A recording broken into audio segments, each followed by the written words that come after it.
So today we're going to talk about learning habits. Learning habits are critical because the difference between people who were talented once upon a time in college, in school, and don't do as well, and there are average people who are quite average in school and college and never scored high marks but become very big successes over time in their career.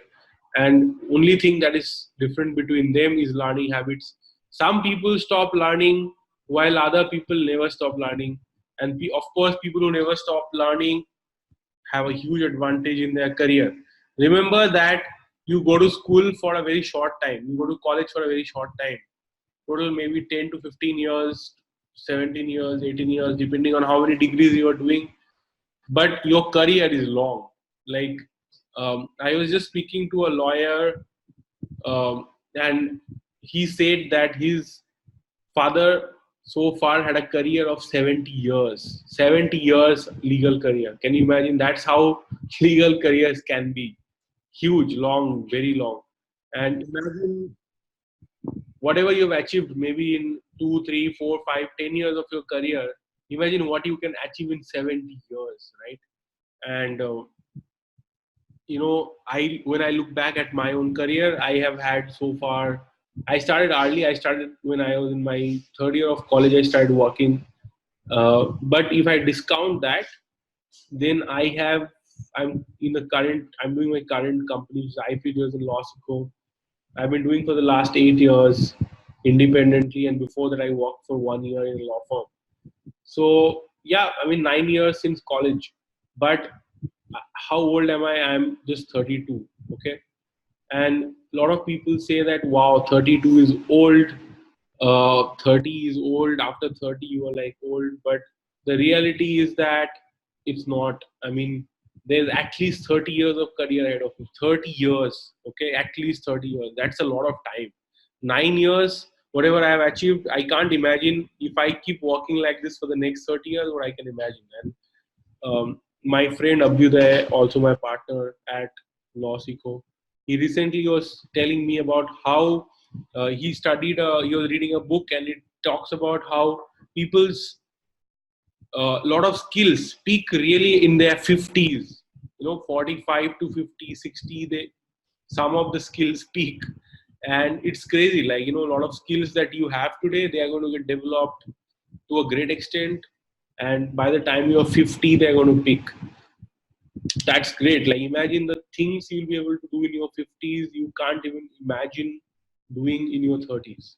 Simply because you have the opportunity to practice, you have the opportunity to learn, you have the opportunity to develop yourself to that extent. And this is something I encourage everybody to keep in mind, that your career is not short. I see so many people who have had a career of 6 years, 7 years, and they're like, I don't know what I'm doing in my life. I've achieved nothing. I'm a failure.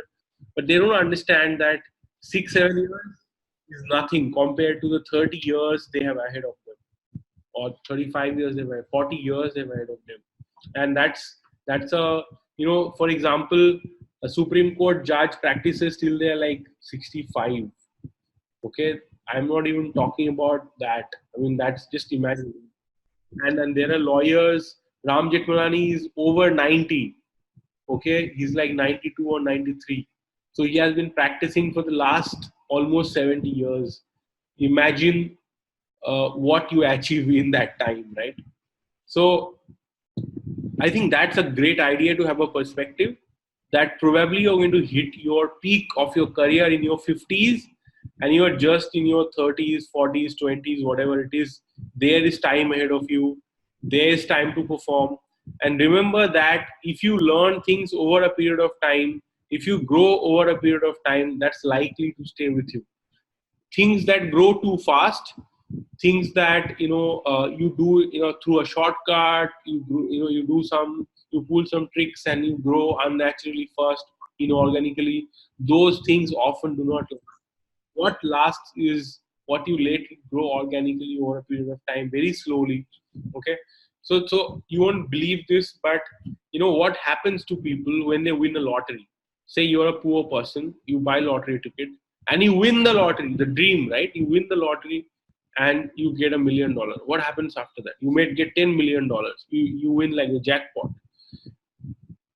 Actually, there are economists and psychologists who went and studied the people who won the lottery again and again, and always they started poor and they end up poor because they do not know how to keep that money. They won the money, they got it in their bank account.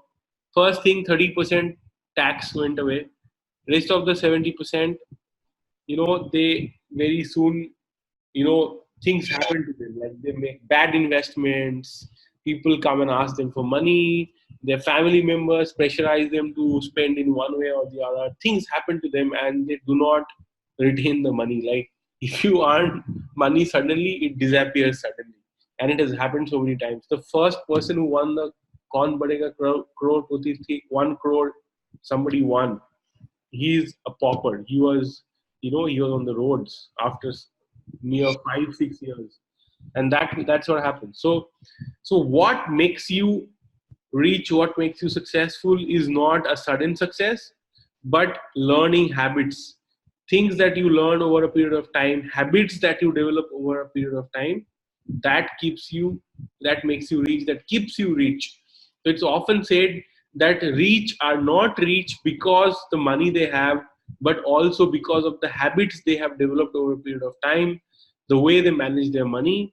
Because if you don't have the right habits, even if you have cash in the bank, it will disappear very soon. Even a lot of money is not a lot of money. There are way too many examples in the history where a billionaire has become broke, has lost all his or her money. Okay, there are many examples by making the wrong choices. So basically, success is about habits, and a critical habit is the habit of learning things that serve you, things that hold you in good stead, and things that keep growing you, right? Keep growing you. So as a lawyer, what you want to grow? So many times, somebody will come to me and they'll ask me, sir, I am in this situation and I want to build my own practice, I want to get a job.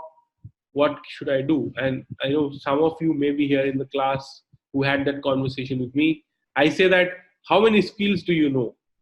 And they're like, what do you mean by skills? Is it like reading skill, writing skill, negotiation skill? No. I'm talking about very specific skills, a skill for which somebody will pay you money. Okay. So for example, if you can incorporate a company, that's a skill for which somebody is likely that they'll pay you some money.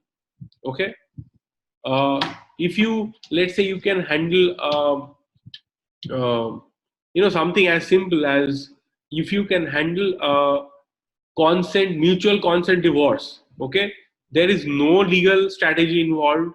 There is no arguments involved. It is just about getting the documents in place, showing up in the court on time, giving the documents to the court and saying that both parties are agreeable to a divorce.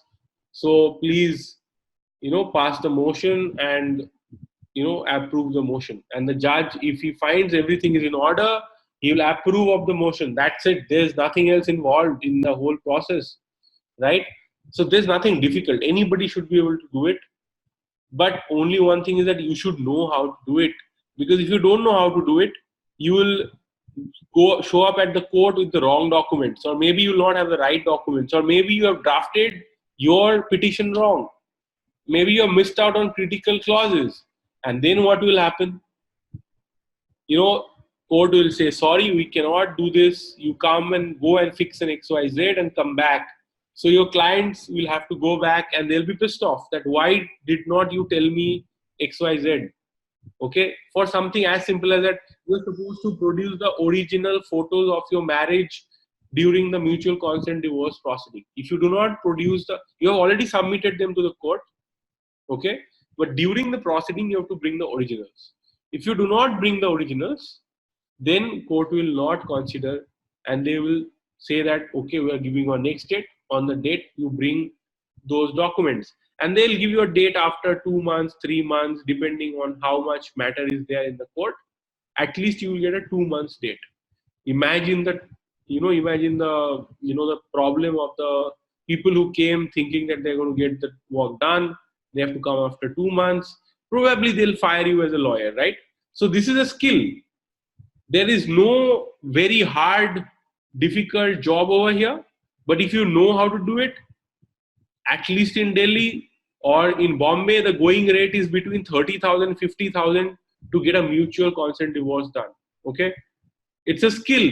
So this is one of the skills. If you know this skill, then people will pay you money to do it. As simple as that.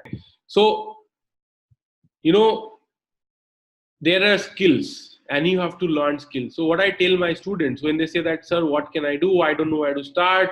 How can I become a good lawyer? Where do I go? I am not getting a job. I am not getting clients. Nobody's hiring me. I am getting hired, but I'm getting paid too low a salary. I can't survive on this, etc., etc., etc. All I say is that how many skills do you know?